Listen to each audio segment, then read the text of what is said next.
A new year for the Fighting Irish of Notre Dame. Gone from the powerful team of 1969 were a dozen of the finest athletes in modern Notre Dame history. Gone were All-Americans Jim Riley and Mike McCoy. In 1970, 10 teams from every part of the country would challenge the national stature of the Fighting Irish. Right at the very beginning of the season, a dangerous number of questions still lay unanswered. One thing was certain, nifty little Joe Theismann was back in the lineup. The scrambler from New Jersey could do it all. But how many of the gaps would he have to fill by himself?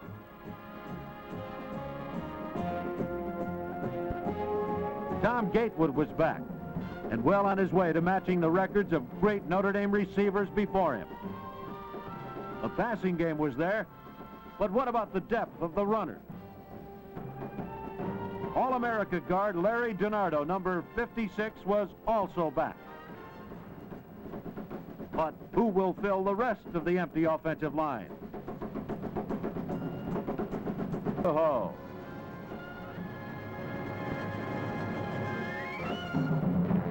Showdown time came on September 19 against the surprisingly powerful Wildcats of Northwestern.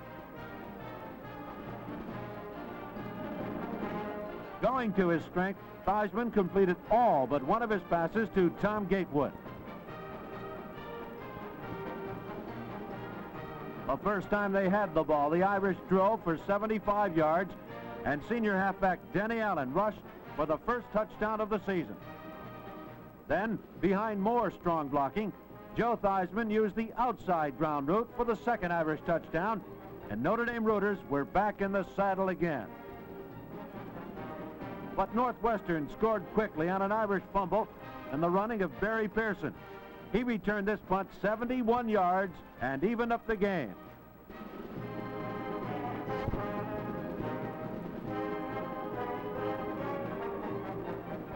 But it was the Irish running attack that won the game.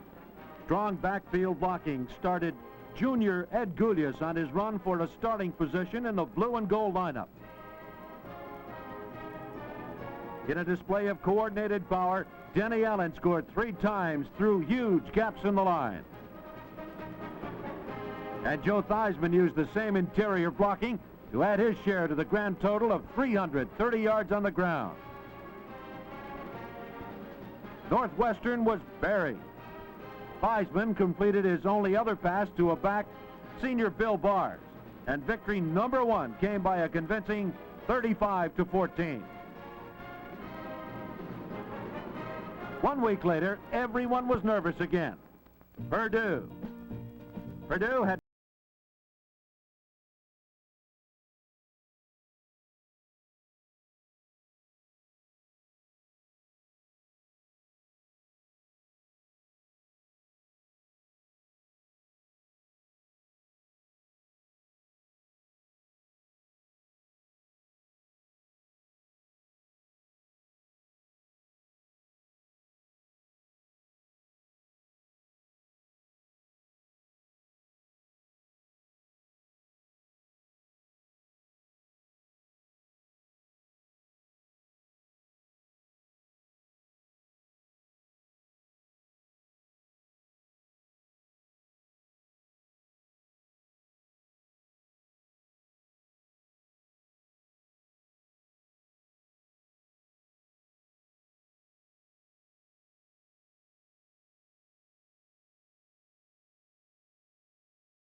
one drive later, Theismann pinpoints Gatewood in a big crowd.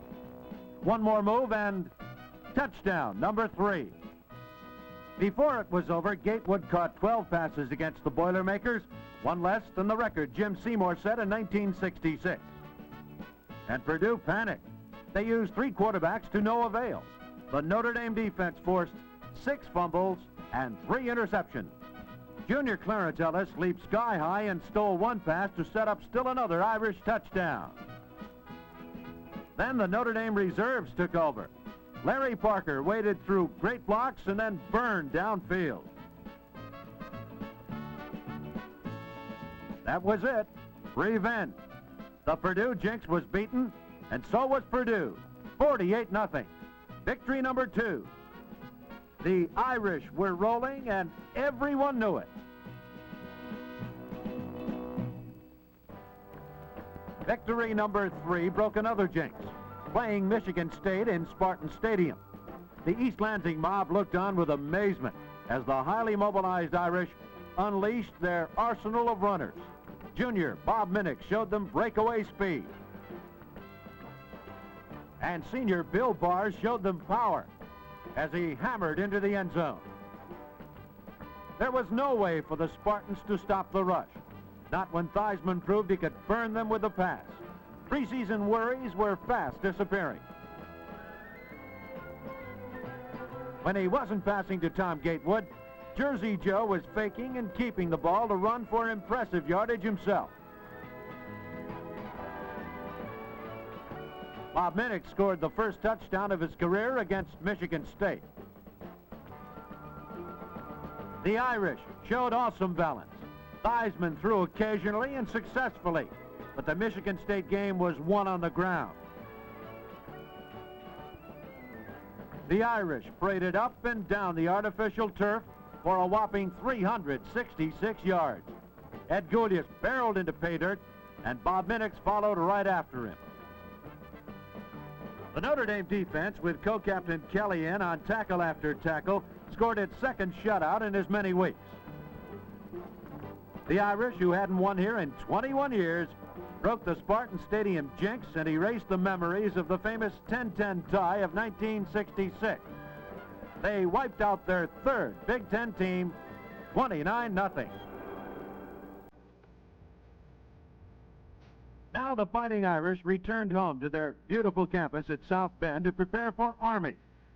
When it first met Army in 1913, Notre Dame had been a little-known team from a tiny campus in the Midwest. The Irish upset the Cadets to begin a winning tradition. Keeping pace with Notre Dame's spreading football fame was an educational and institutional boom that turned a small Indiana campus into a multi-million-dollar complex of higher learning. Notre Dame and Yale lead all colleges in postgraduate scholarships awarded to student athletes by the NCAA. On October 10, against a much smaller Army team, Notre Dame put all of its hardware on display and steamrolled the Cadets for victory number 4. The powerful Irish defense forced Army into many errors. Jim Wright intercepted a pass.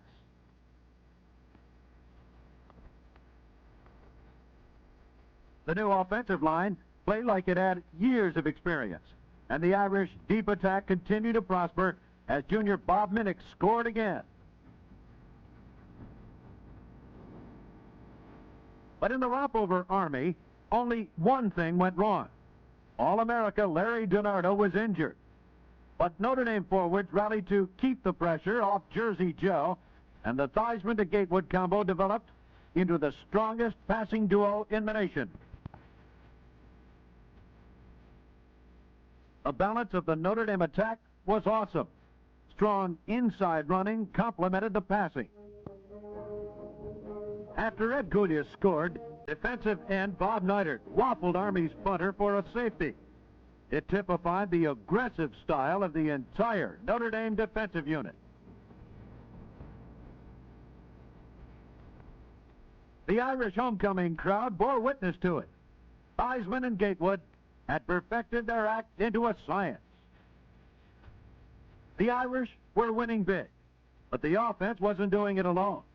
The defense forced turnover after turnover and had 2 shutouts. Number 21, Ralph Stepaniak, intercepted to set up a touchdown.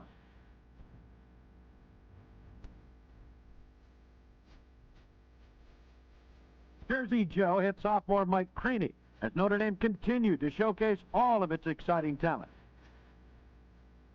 4 reserves came in and did a job. Sophomore Darrell Dewan helped the Irish roll up more points than anyone had ever scored against Army. 51-10. Victory number 4. Victory number 5 was won the hard way by coming from behind against a nationally ranked power, Missouri. Joe Theismann's run set up Notre Dame's only points in the first half.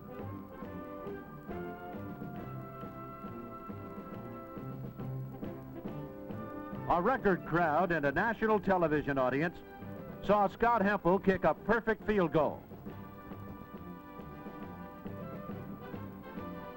But Missouri went ahead in the third quarter on a Mike Farmer to Mel Gray pass.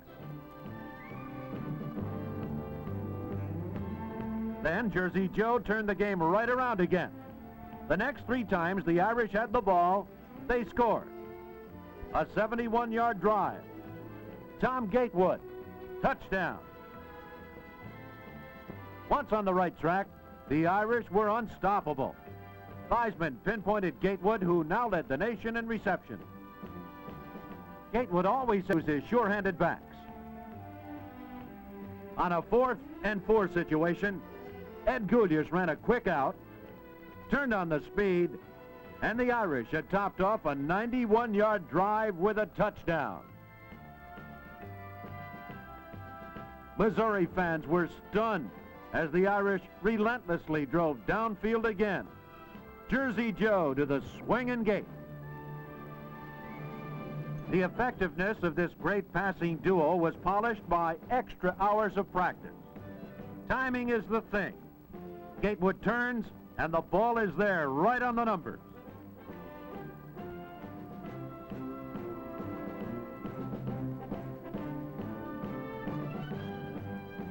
The Irish love to play the game, and they love to win. This day, the Irish proved a point to themselves and to millions who watched at home. Notre Dame had comeback power.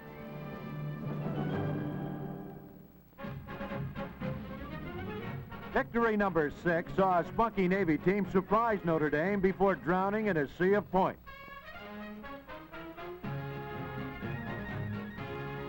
Upstart Navy managed to tie at 7-all. Now they had awakened a sleeping giant and filled him with a terrible resolve. Bill Bars punched Notre Dame ahead again. The Navy secondary was no match for the aerial artistry of Joe Theismann. Mike Creaney caught a pass as Gatewood spent a lot of the day as a decoy.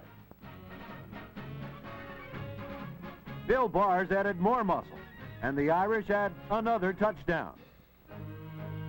As Era watched, alert Ralph Stepaniak picked off a tap. 36 busloads of fans from Joe Theismann's hometown were on hand to pay tribute to one of the greatest quarterbacks of all time. The South River Roadrunner really gave them a treat on this play as he marked time until Gatewood got clear in the end zone. Another Stepaniak interception gave Theismann another opportunity. This time, Tom Gatewood was unbelievably alone for the touchdown. The Notre Dame defense never relented against the outclassed midshipmen. Co-captain Tim Kelly intercepted. The Irish drove all the way to the 3, and then Dennis Allen slanted over. The rest of the game was played by the talented reserve. Junior John Ciskowski helped the Irish amass 600 yards total offense and equal the record for the most points scored on Navy with a 56-7 win. Victory number 6.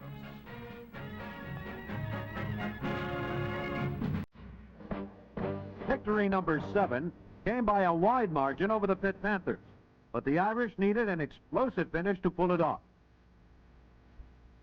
The Pitt Panthers were the biggest team Notre Dame faced, but they weren't quick enough to stop the Theismann-Gatewood combo. The Irish forwards peeled back the Panthers so Dennis Allen could score. Against the Panthers, Theismann broke 2 passing records set by Notre Dame immortals George Kipp and Terry Hanratty for career total performance and career total offense.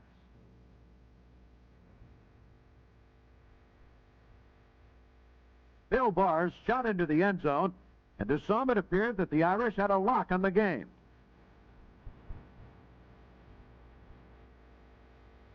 But Notre Dame grudgingly coughed up 2 touchdowns in less than a minute. Tony Esposito got the one that lifted Pitt to a 14-13 lead. Joe Theismann's innate ability to scramble and scramble for a profit was never more clearly illustrated.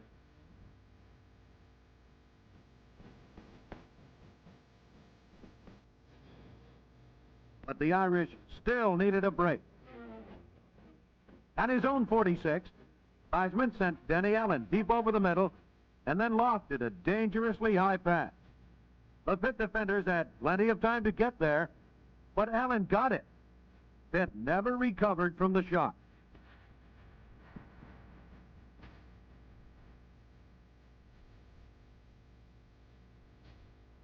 Theismann ignited another Notre Dame explosion with a pass to Ed Goulia. The regulars, Allen, Creaney, and Goulias, complimenting the great Gatewood, helped make this a complete offensive party. The subs took over. Number 10 sophomore Darren Dewan and number 35 junior John Ciskowski scored 2 touchdowns. It was a romp, 46-14. Victory number 7 was in the bag. But for the rest of the season, the Irish were not to have it so easy. Back to back, 2 powers from the South challenged the mettle of the Irish. The first, a rambling wreck from Georgia Tech. And the game was an old-fashioned Southern duel. The strong Tech defense kept the contest a deadlock for 2 periods, giving Joe Theismann no room to run or throw. Then in the second half, Theismann found Gatewood and loosened up the Tech grip.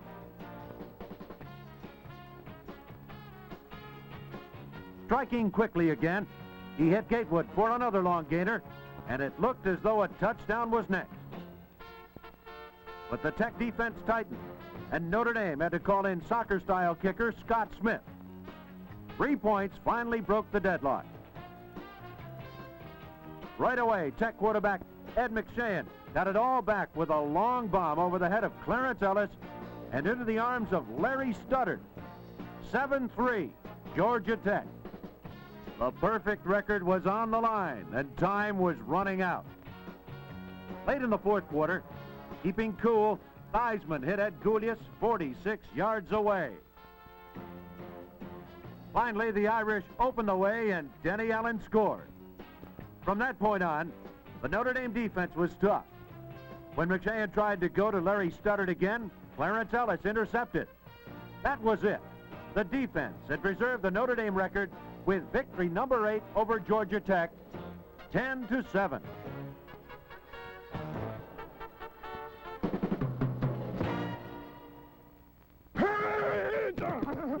The last part of the season put the spotlight on the snarling, defiant, ironclad Irish defense. Gone were All-Americas Mike McCoy and Bob Olson. But in their places were equally zealous men who rebuilt the Irish defense into one of the country's best. Notre Dame's effective pass rush was led by such stars as number 88, Bob Neidert, from Akron, Ohio.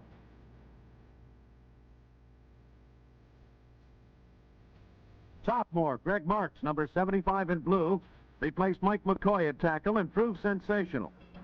Playing alongside Marks and helping the Irish to be number 5 against the rush was number 72, Mike Cadiff. Number 85, Walt Podolsky. The rangy, mobile Man Mountain from Liverpool, New York, was fearsome number 4. The linebacking core, number 42 in white, co-captain Tim Kelly and Rick Toman, who blocked this Michigan punt. Both exemplified Irish stopping power.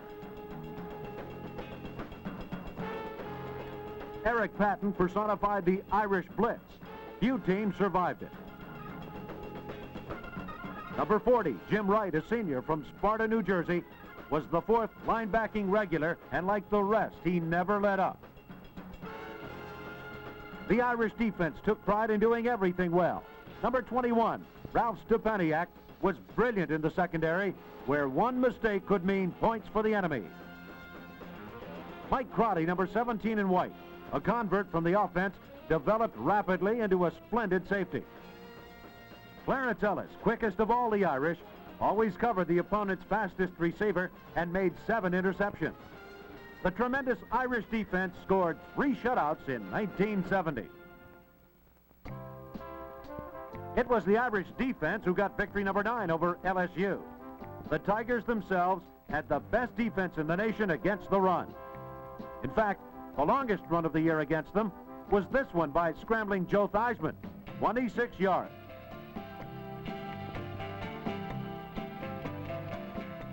Against the LSU Tiger rush, passing took a lot of poise, but Joe has a lot of that, and he completed 14 for 149 yards. But neither team could score a single touchdown.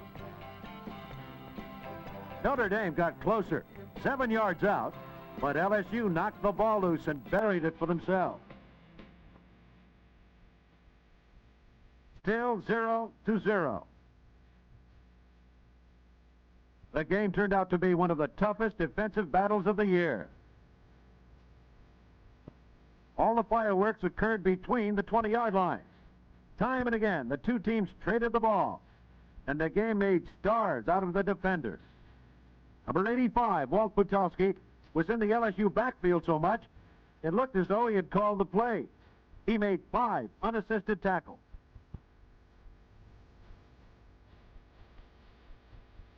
Finally, LSU got a chance at a 24-yard field goal, but Bob Neidert scrubbed it. Still a deadlock. Then, in the last period of play, LSU punted. Clarence Ellis brought it back. The Irish drove still closer and set up their try at a 24-yard field goal. Scott Hempel ready. The snap. And the Irish had 3 points on the board. And history repeated itself. LSU went for broke and unloaded the bomb. But for the second week in a row, Clarence Ellis leaped up and saved the day. There was no more time. The Irish defense was too strong. Victory number 9. The Irish accepted a bid to play in the Cotton Bowl. Now, just one more victory to go.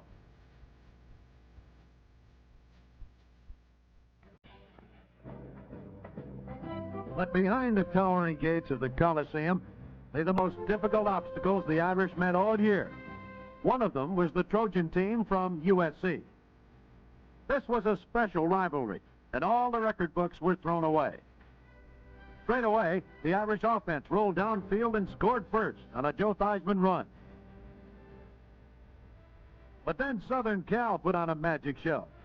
In the space of one game, USC receivers began to collect a year's worth of great clutch catches. Powerful Clarence Davis scored twice on end sweeps. In a clutch situation, Trojan Jimmy Jones fired a long one, and Sam Dickerson made an unbelievable grab. Touchdown! Any catches were unusual, since a steady drizzle was falling, but the Irish receivers were just as sure-handed. Theismann hit Gatewood for a long gainer on the next series. Then, under pressure, he hit powerful John Ciskowski, and the Irish were down by only 10 points at the half. The rain was now falling heavily. Then, in the most agonizing 36 seconds of the season, Notre Dame lived through a nightmare. USC recovered an Irish fumble and got set to score. USC dove, fumbled themselves, and for a moment it looked as though Fred Swenson had it. But it slipped loose, and the Trojans scored. Then on the very next series, Theismann fumbled. USC pounced and scored again. 2 easy touchdowns in a half minute of play. Now there was a downpour, but the Irish rallied for 2 more touchdowns. One on a pass to Larry Parker. More rain fell in the 4 hours of that afternoon than had fallen in years. Joe Theismann completed an unheard of 33 passes for 526 yards, but the game was lost. Notre Dame had proven they could beat everyone and everything but fate. The game was too short. The sky was too dark. Victory number 10 was gone.